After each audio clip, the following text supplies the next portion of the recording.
আসসালামু আলাইকুম, welcome back to my channel. আশা করি সবাই অনেক ভালো আছেন। আজকে নতুনদের জন্য নিয়ে আসছি চিংড়ি মাছ ভুনার রেসিপি, সেই সাথে সঠিকভাবে পরিষ্কার করার পদ্ধতিও শিখিয়ে দিব। প্রথম অবস্থায় অনেকেই চিংড়ি মাছ পরিষ্কার করতে গিয়ে নিজের অজান্তেই ভুল করে ফেলে। এই রেসিপি দেখার পর নতুনরা চিংড়ি মাছ পরিষ্কার করতে পারবেন, পারফেক্ট স্বাদে রান্নাও করতে পারবেন। তো চলুন শুরু করি চিংড়ি ভুনার রেসিপি। চিংড়ি ভুনা করার জন্য এখানে আমি 1 কেজি চিংড়ি মাছ নিয়েছি। সাইজটা দেখতেই পারছেন, বেশি বড় না আবার ছোটও না, মাঝারি সাইজের। চিংড়ি মাছ রান্নার আগে সঠিকভাবে পরিষ্কার করতে হয়। আমি আপনাদের দেখিয়ে দিচ্ছি কিভাবে আপনারা সঠিকভাবে পরিষ্কার করবেন। প্রথমে একটি বটি দিয়ে চিংড়ির পাগুলো কেটে নিচ্ছি। এটা আপনারা ছুরি দিয়েও কাটতে পারেন। এবার চিংড়ির মাথার মাছ বরাবর শক্ত একটা অংশ থাকে, এটা কেটে নিব। এটা আসলে বলে বোঝানো যাবে না, আপনারা আমার হাতের কাজগুলো ফলো করুন। একটু ভালোভাবে খেয়াল করলেই বুঝবেন আমি কিভাবে পরিষ্কার করছি। এভাবে পরিষ্কার করে নিতে হবে।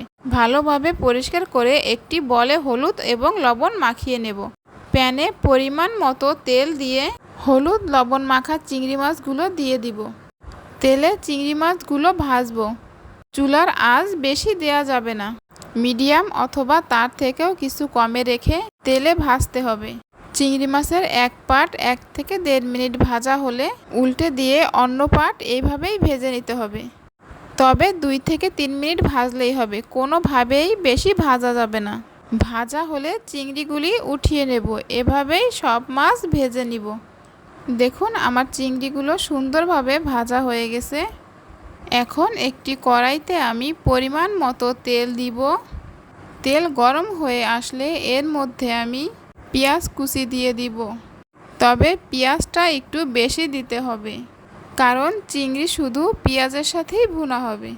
পেঁয়াজ নেড়ে নেড়ে নরম হওয়া পর্যন্ত ভেজে নেব।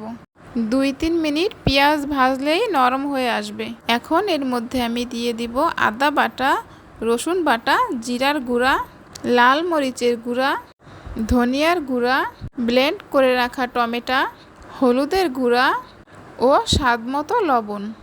এখন আমি সামান্য পানি দিয়ে দিচ্ছি যাতে মশলাগুলো পুড়ে না যায়। পানি দিয়ে মশলা 1 মিনিটের মতো কষাবো। পুরো রান্নাটা মিডিয়াম আঁচে করছি। 1 মিনিট মশলা কষিয়ে আগে থেকে ভেজে রাখা চিংড়ি মাছগুলো দিয়ে দিচ্ছি। চিংড়ি দিয়ে মশলার সাথে নেড়ে মিশিয়ে নিচ্ছি। মশলার সাথে নেড়ে নেড়ে 1-2 মিনিট মিশিয়ে নিচ্ছি। এখন পানি দিয়ে চিংড়ি পুরোপুরি সেদ্ধ করে নিব। চিংড়ি সেদ্ধ হতে বেশি টাইম লাগে না, তাই বেশি পানি দেয়া যাবে না। 5 মিনিটের মতো রান্না করলেই হয়ে যাবে। দেখুন আমার চিংড়ি মাছ ভুনা হয়ে গেছে। এটা দেখতে যেমন লোভনীয়, খেতে তেমনই মজা। আজকে এই পর্যন্তই বন্ধুরা।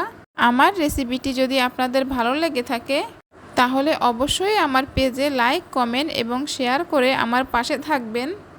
আর সবাই অনেক অনেক ভালো থাকবেন। আল্লাহ হাফেজ।